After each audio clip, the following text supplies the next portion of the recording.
नमो नमः। आदिशक्ति नमो नमः। सर्वशक्ति नमो नमः।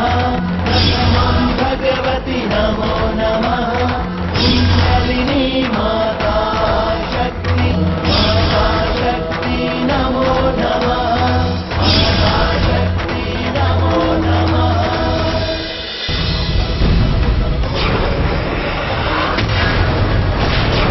अतः आप राजकुमारी द्रौपदी को आज्ञा दें कि वो इस ब्राह्मण युवक को वरमाला पहनाए। एक क्षत्रिय कुल की कन्या क्षत्रिय सभा में एक ब्राह्मण के साथ विवाह रचाएगी? हरण कर लो द्रौपदी का। क्या तुम्हें इस विवाह से आपत्ति है पुत्री? द्रौपदी का विवाह हो चुका है, अब वो क्या कहेगी?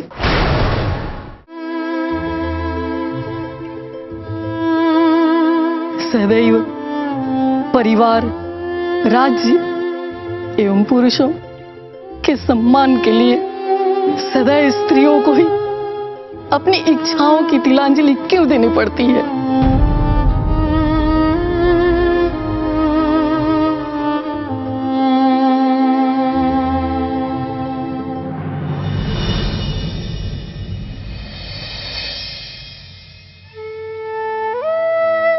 द्रौपदी पुत्री,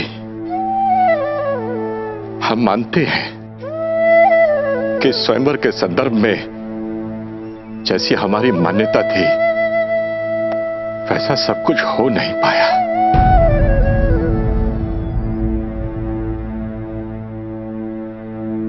किंतु पुत्री, इसके उज्जवल पक्ष को भी तो देखो। हमने स्वयंवर में इतनी कठिन प्रतियोगिता केवल इसलिए रखी थी कि अर्जुन के अतिरिक्त अन्य कोई से भेद ही ना पाए। पुत्री, अब यदि अर्जुन के अतिरिक्त अन्य कोई से सफलतापूर्वक भेद पाया है तो क्या इसका तात्पर्य यह नहीं होता पुत्री कि वो युवक भी अर्जुन के समकक्ष ही है? अर्जुन के जितना ही पराक्रमी, शूरवीर एवं प्रतिभाशाली है वो। द्रौपदी पुत्री, हर स्त्री की यह इच्छा होती है कि उसका होने वाला वर उत्तम हो, और यहां तो तुम्हारा विवाह सर्वोत्तम पुरुष से हो रहा है पुत्री। हमें सच में नहीं लगता कि अब इस विवाह को लेकर हमें तनिक भी संकोच करना चाहिए।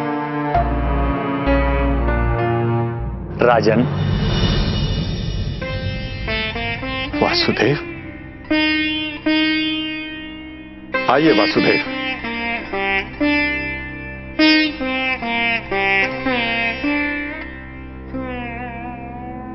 ज्ञात होता है परिवार के मध्य कोई विशेष वार्तालाप चल रही है। क्या हम कुछ समय उपरांत आ जाएं? किस बात का दंड दे रहे हैं द्वारिकाधीश? ये भी आपका ही परिवार है।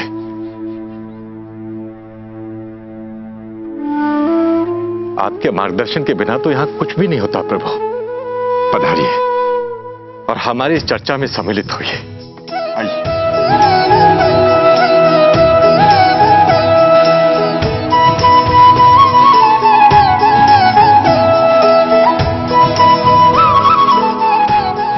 हमें ज्ञात है कि तुम्हारे मन में अनेक प्रश्न उमड़ रहे हैं, किंतु प्रत्येक प्रश्न के उत्तर का एक सही समय होता है।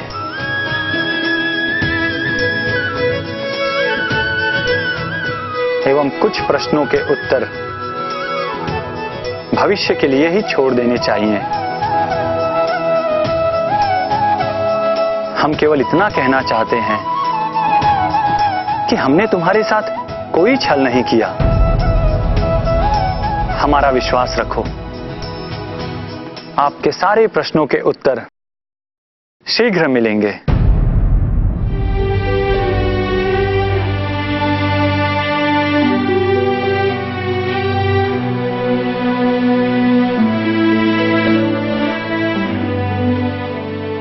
वैसे क्षमा चाहूंगा किंतु ये समय वार्तालाप के लिए नहीं है।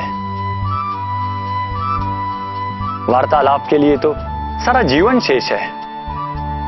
अभी हमें द्रौपदी की विदाई करवानी है।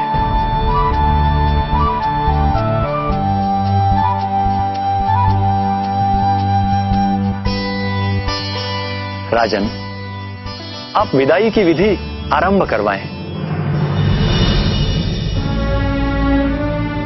क्षमा करें प्रभु।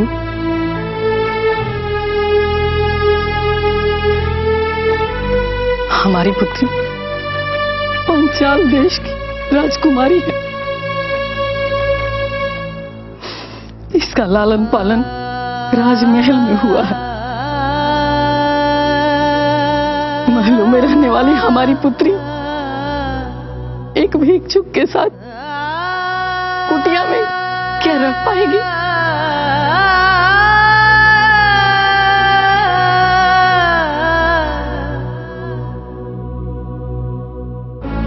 महारानी, आपका हृदय अत्यंत कोमल है, क्षण भर में विचलित हो जाती हैं।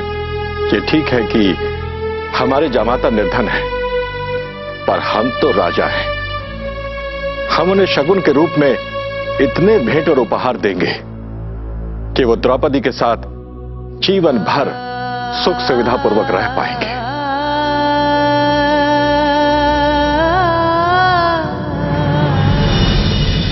हम शगुन स्वरूप कुछ उपहार और दास दासियां भी आपको देना चाहते हैं। हम ये भेंट उपहार स्वीकार नहीं कर सकते।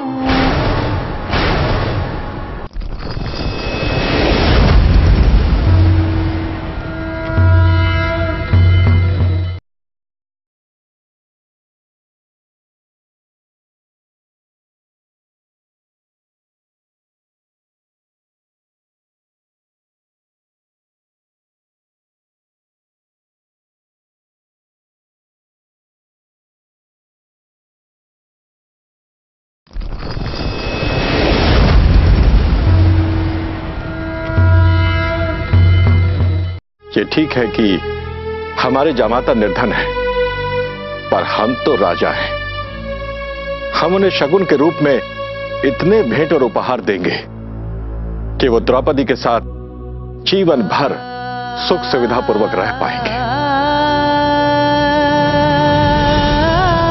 पुत्र, अब हमें विदाई की तैयारी करनी चाहिए।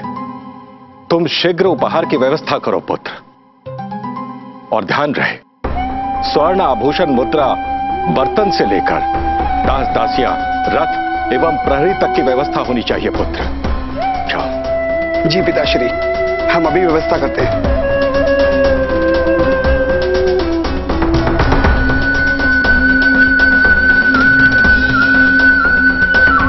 अब तो आप प्रसन्न है ना महारानी?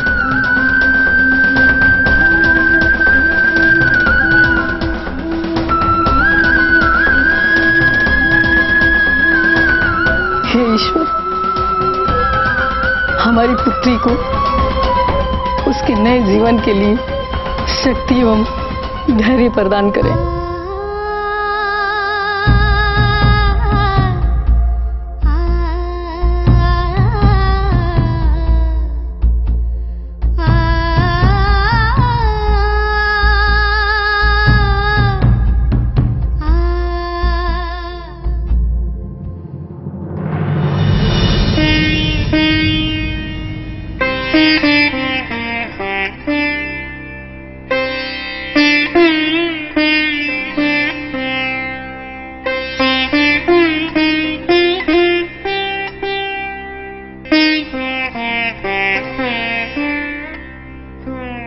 जामाता श्री, हम अपना हृदय अपनी पुत्री आपको दे रहे हैं।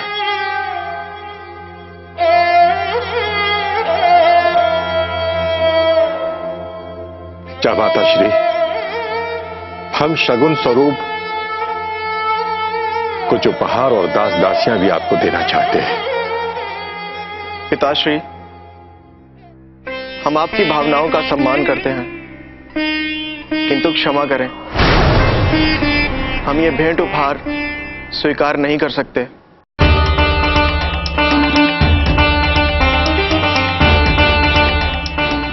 हम भिक्षुक ब्राह्मण हैं, हमारा भोग विलास जैसी वस्तुओं से क्या संबंध?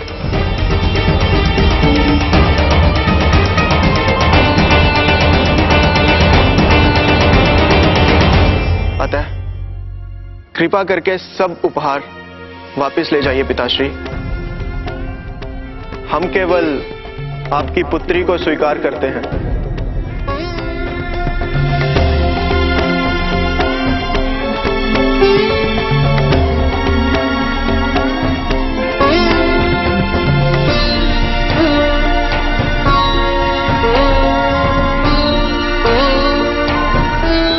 किंतु पुत्र, ये सब तो हम अपनी इच्छा से। पिताश्री,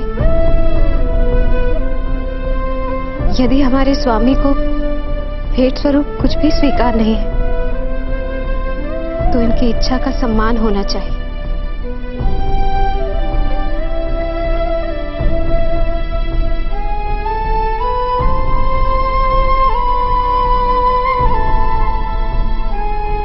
अतः हम इनकी इच्छा अनुसार बिना किसी उपहार एवं दास दासी के इनके साथ जाएंगे।